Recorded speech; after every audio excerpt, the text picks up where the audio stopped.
Rachel, what are you doing? I just want to get out. I don't even want to be here. They got me here for public intoxication. Right. But Rachel, what are you doing taking your clothes off? Because it's hot. You're hiding here? Every night, county jails across the country run the same gauntlet.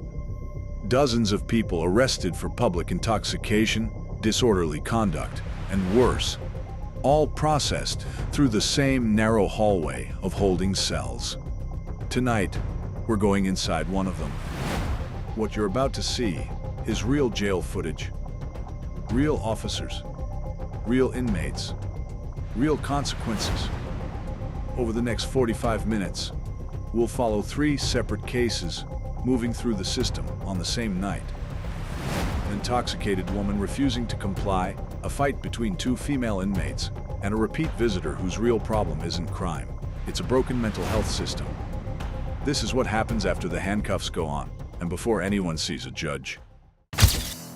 My pet peeve is the individual that comes in here making demands. He wants his phone call now. His dad is an attorney. Her husband is an attorney or whatever, and they want them in here now to get him out of jail, give me my phone call. Already I'm getting peeved. And we go through training, dealing with like anger management, where instead of just popping off and saying what I want to say, I'll hold my tongue, breathe, de-escalate my heart rate, and drive on from there where I don't just go to their level. I try to talk to them to calm them down as well, because if I escalate, they'll in turn escalate as well, and we'll both end up losing. I like that tone of the lines. I love it. Wow, there's holes. There you go. Kick them off. Fired. Go home. There you go. There may be a 27 in her. A 27? What is a 27 in my... driver's license. There's a license in my... Are you serious? Face the counter. He said there's a license. He wasn't talking to you. You. Okay. You sure you had one drink? I had one.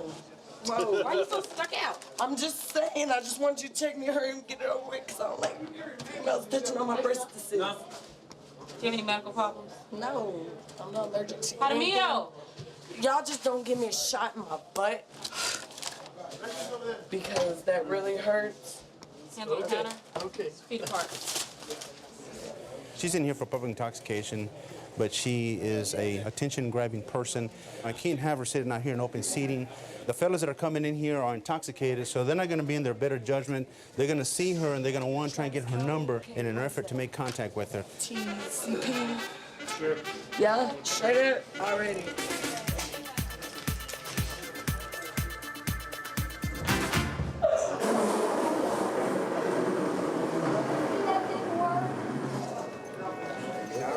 Are you showing off? Rachel, what are you doing? I just want to get out. I don't even want to be here. They got me here for public intoxication. Right. But Rachel, what are you doing taking your clothes off? Because it's hot. You're hiding here? It's hot as hell, I swear. That's what I was trying to tell you whenever you were walking by. Okay.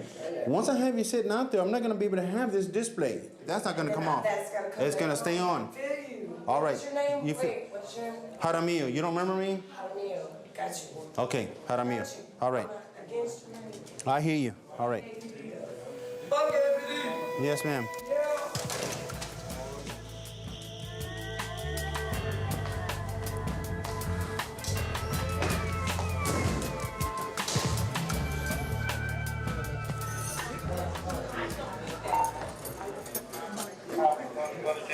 Rachel,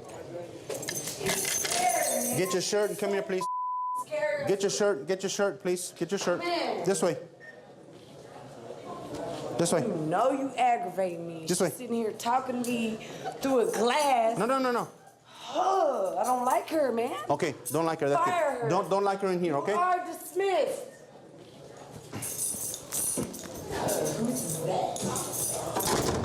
In the window there, she's being highly disruptive to our staff over here. She continually knocks and she continually tries to harass one of the female officers, so we're gonna have to move her to a cell more further back in the hallway here. And hopefully she calms down. If not, I'm gonna have to resort to probably a restraint chair and get her to calm down, take the fight out of her that way. Rachel's case is a common pattern behind the scenes at county jails. Intoxication combined with erratic, escalating behavior. Officers aren't just managing one person. They're managing how that person's behavior affects everyone else in the holding area, including other detainees and staff. When de-escalation fails, the next step is isolation, and if that fails too, physical restraint becomes a real possibility. It's a slow, deliberate process designed to avoid injury on both sides. What looks like officers being harsh is often the opposite. An attempt to prevent things from getting worse before anyone's had a chance to sober up.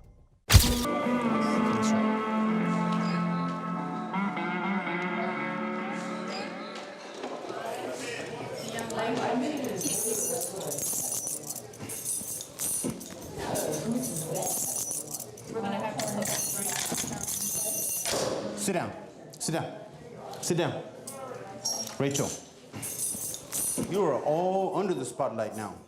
One more outbreak like that, I'm gonna put you in this other cell, just forget about you for the rest of the night. Versus being in here for 2 hours and then go out there and have a seat on those blue seats, huh? What's it gonna be, huh? One or the other. It's in you, it's in your hands, all right? Stop, stay away from the door, go to sleep, we'll call you when we need you. Go to sleep. Try to. Are you kidding me? 2 hours or for the rest of the night.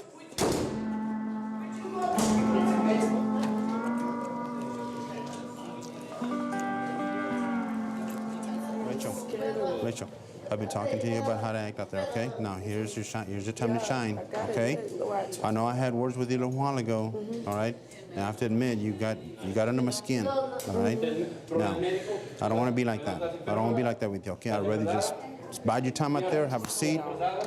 When you go see the judge, now, don't talk to the fellas, okay? Come here.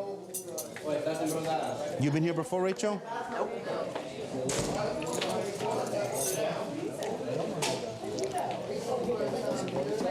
Rachel, just have a seat out here with the females. Don't talk to the guys, all right? Rachel, don't talk to the guys. All right.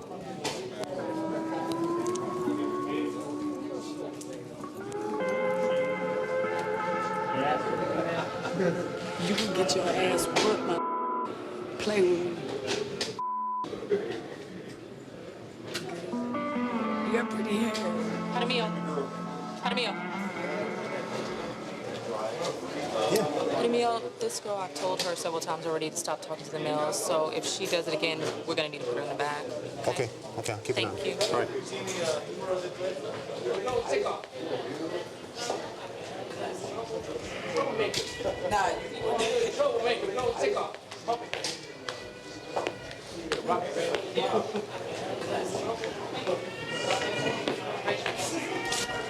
You know that cell that you were in and you just hated it and you didn't like it, and beating on the door? If you keep talking to the males, I'll have to put you back in there, okay? They're talking about their own stuff. They ain't got nothing to do with me. I'm sitting here laying down. I'm not doing anything. Are you telling me that 3 of us didn't just see you talking to them? I told him that he was off the chain. It that he doesn't was matter. I crazy. don't care what you Man, say. I don't even want to. All these other. Are you kidding me? All these other people that are sitting here talking. 503. You put her in 503? Yeah. This one? One, that's a 503. I didn't even do nothing. She's a hater, man. Hold up. Get over here. Turn around. Man. Hater, dog. I swear to God, man. See, and that there ain't no shit. Man, don't do it all tight and all that. My wrist already.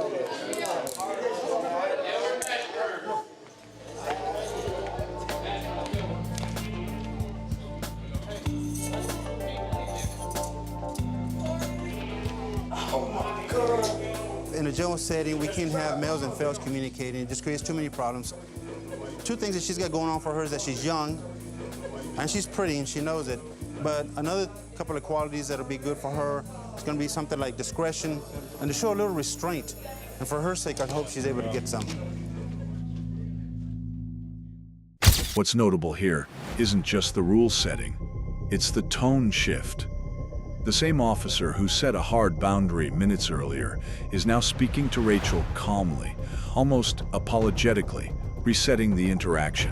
That's not an accident. It reflects a deliberate strategy. Match escalation with structure, but follow it with a reset once the point has landed. In real jail operations, this cycle, boundary, consequence, reset, repeats constantly, all night, with dozens of different people, most of whom won't remember any of it clearly by morning. Two things that she's got going on for her is that she's young, and she's pretty, and she knows it.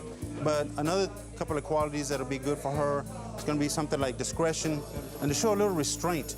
And for her sake, I hope she's able to get some. Being a big-sized guy is a deterrent. It does help out. You know, it kind of intimidates people, but at the same time, give them respect and show them the courtesy, and so this way they feel comfortable but not threatened at the same time. The entertainment is over now. Do what you gotta do to stop the nonsense. Move! Move!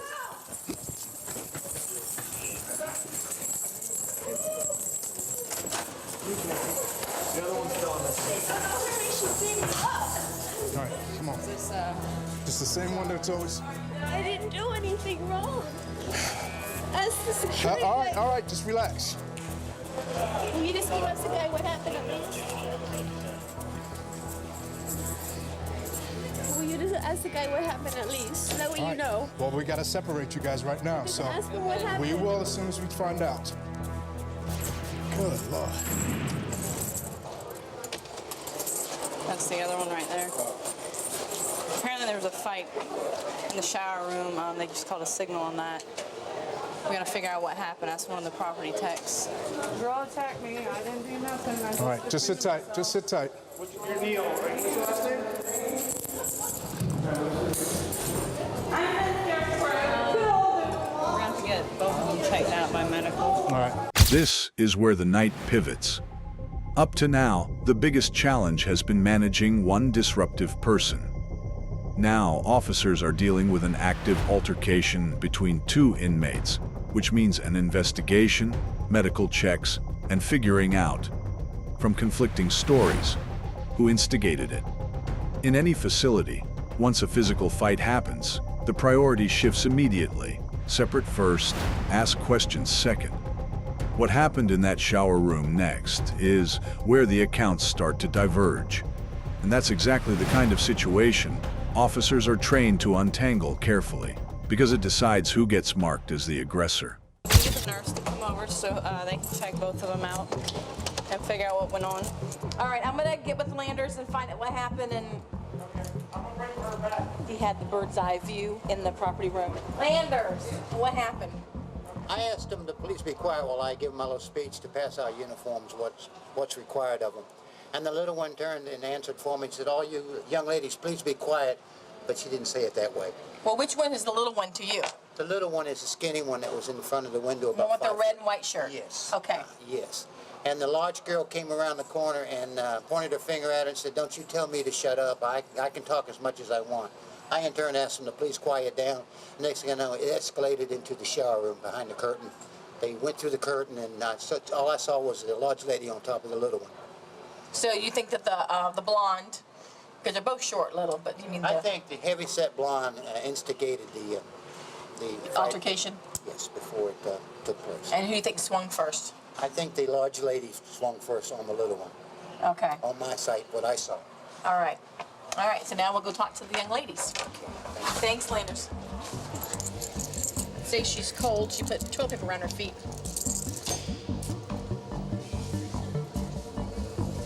Hey there. Can you tell me what happened in the shower area? Yeah, because we all were standing there waiting in line to go, and that girl kept talking, and the guy in the window says, ladies, can you all be quiet? And she kept talking, and I said, excuse me, but can you please be quiet? He wants to hear us. Okay. And she says, you need to be quiet. I said, look, please don't start with me, because I don't feel good. I just want to get dressed. And she says, you're and I says, no, you. And I went like that low, like that. And then I turned back my head like this to continue talking to him. Next thing I know, I just get wailed. She just stormed me from I don't know where and hit me from the counter. I ended up over near the shower curtain. It all happened that fast, like that. You're not in any trouble. Your story's matching with Mr. Landers' story, so we'll get you to finish process and get you through, okay? All right, thank you. And then medical will still see you again to make sure that there's no other issue. All right, and they're going to put me back in the same cell with that girl, are they? Oh, no. Go down and talk to the blonde and we'll probably get a whole nother story in our inmate altercation. Two matching accounts. I'm the witness, and the smaller inmate start to build a clear picture. But that's only half the story. In any use of force or altercation investigation, officers have to hear every side before drawing conclusions, even when two accounts already align. That means going back to the other inmate involved, the one accused of starting it, and hearing her version too. What she says next changes the tone of the entire investigation. Because from her perspective, she wasn't the aggressor. She was defending herself. This girl charged at me in there, okay, and I defended myself and they threw me in here. She attacked me, and I told the man in there where we were changing, I said, I want to press charges. She hit me. She came at me again, and I knocked her ass. And now they threw me in here. Well, first of all, she has a scratch right here. She grabbed me, but there was a bunch of girls in there. It was like, I was like, get away from me. And I told the man seen it over there. I don't see why I'm in here. I'm not a violent person. Well, number one, you're in here because there was an altercation, and we automatically separate the individuals that involved the altercation until we can do a little investigation. So that's the first reason. Secondly, you're not getting along with another individual until we can decide who the aggressor is and who the victim is in the situation. You're both secured, like I said before. I understand. And we have to make sure that you're seen by medical. Okay. Well, I'm in here for medicine that belonged to me, and I can't even call to get out. That's not what I'm talking about. I'm not talking about the reason why you're incarcerated. I'm talking about the reason why you're in the holding cell right now. Okay? Do I have to stay in the You have to stay in the holding cell right now until I finish meeting out the rest of this situation. Just like the CBT room when I was here last time, I got a DUI. I was slammed against that door, threw out, and didn't give a breathalyzer. And I'm in here right now again for the wrong reason. We'll put a keep separate on them with classification so that they don't end up in the same cell again. I need to go by what my CSO has said and what the victim in this particular case is saying. So I'm going to have to go with the 2 against 1 and say who the victim was and who the assailant was in the situation. So then she gets out, she can file charges. All right, let's get you out and get your chest out and changed out. All right. Trustees, will you clean the cell, please?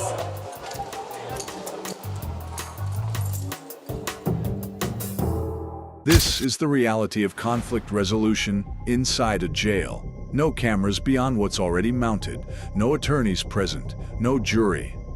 Just an officer weighing accounts, physical evidence like a scratch, and witness statements, then making a call that will follow both women through the system.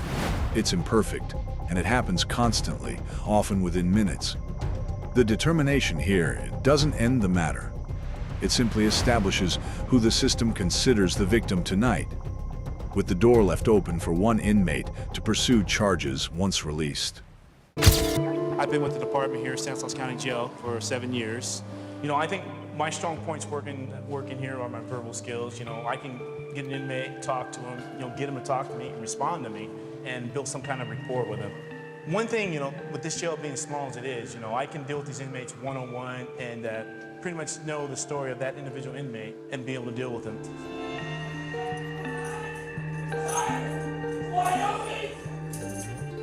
Hey, Sanders! John. What? Calm down, baby. What's going on? Drunk. Are you mad? What? Are you mad? No. All right. Good. Sanders? Yeah. You just drunk in public, John? You're not staying with us? Drunk, and I destroyed property. He destroyed the thing out in the visit lobby. Why'd you do that? Because these black guys wanted to jump me at the ground. They said I was white, and I said, no, I'm black. I said, hey, shut up. I said, you want some? Get some. 5150? It's some. Try me. Sanders, you have love for me? Oh, yeah, John. I have love for you, Sanders. Remember when you unplugged my TV? I was mad at you. I said, you need to fire. So I don't give a Is that felony vandalism? felony? Well, the thing You're is, not booking me on a felony, are you? It's made out of wood. Yeah. So It's a obviously that would be a misdemeanor. A misdemeanor. year in the county jail. I'm gonna be here a year. Yeah, I am. Yes, I am. John, you keep your feet on. D7. How do you know me, Sanders? John has been coming here for years, right? 20 years. 20 Ask years? Beltran. 20 years. I took the beef for the homicide that Frost did. All right. Well, we're gonna go down and start the other intakes, and I'll talk to you later, John. Be good, man. Calm down. I'll calm down. He's got a lot of mental problems. He thinks he's a cop, and he'll come in here and he says he's on our team, he's undercover, and he usually stays all summer when he comes in. It's like a vacation for him. He comes in here, he hangs out, and he's one of us, and he's entertaining.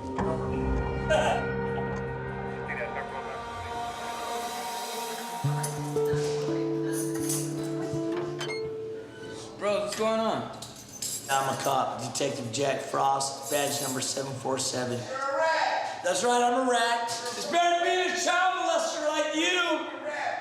He's a child molester. John, relax. Be out I am of here. relaxed. Be out of here. When? Keeping everybody up. You know the program. Is You there didn't anybody like in there? involving I'm yourself. gonna beat everybody up for no reason, just attack and beat. Yeah, I'm just gonna thrash everybody. Why would you do that, John? For the reason, just because I could do it. You relax. Quit acting all mental. Take care of you, John. Get a tray, you get fed in a couple hours, you're good to go. Do you want me to calm down? Please. All right, I will. Yeah, all right, John. Good to go? Yes. Be my ball, Tater. Hey, take care, bud. All right? See you in a little bit. All right. I'll leave the guy alone. He'll pass out and die, okay? What's he in for? Sound like a plan, John. What's he in for, There we go. Gave him some water. He's gonna relax, he says, hopefully. Make my night easier. Make it a lot smoother for him, hopefully. Down in the cell. We'll see what happens. It's been a long night. This case illustrates one of the most persistent problems inside the American jail system. It has become, unofficially, one of the largest providers of mental health housing in the country. People like this man cycle in and out, not primarily because they're dangerous, but because there's often nowhere else equipped to help them.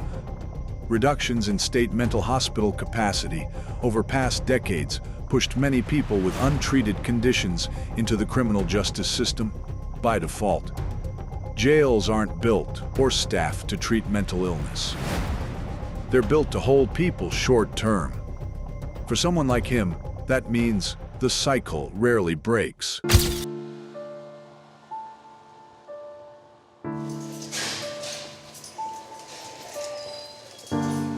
It's been a little more than 8 hours. You know, John was just released for being drunk in public, and he's right back in here. So I'm gonna go over here and talk to him, see how he's doing. Just grab a seat, bud.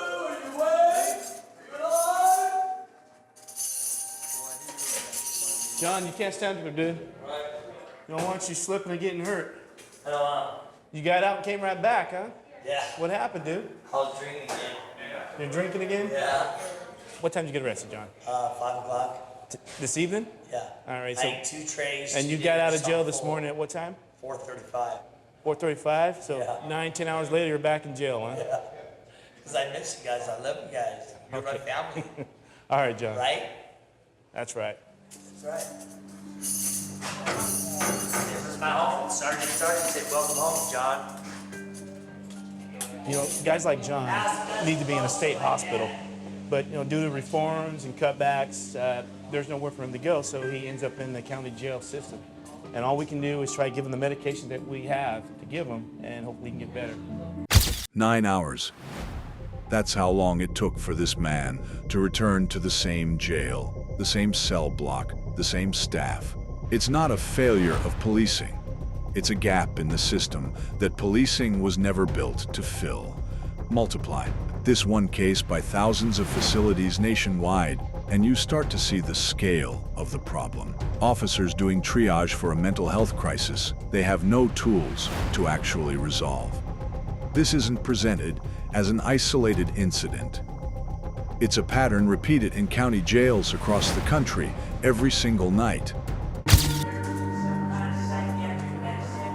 You're charged homicide and first degree. I plead guilty. Death penalty.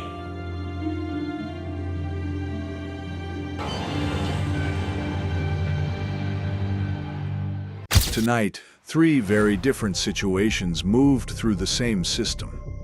A woman escalated by intoxication and isolation, a fight investigated in real time with conflicting accounts, and a man for whom jail has become an unofficial, revolving substitute for the psychiatric care he actually needs. None of this is dramatized. It's what happens quietly, every night in county jails, most people never think about.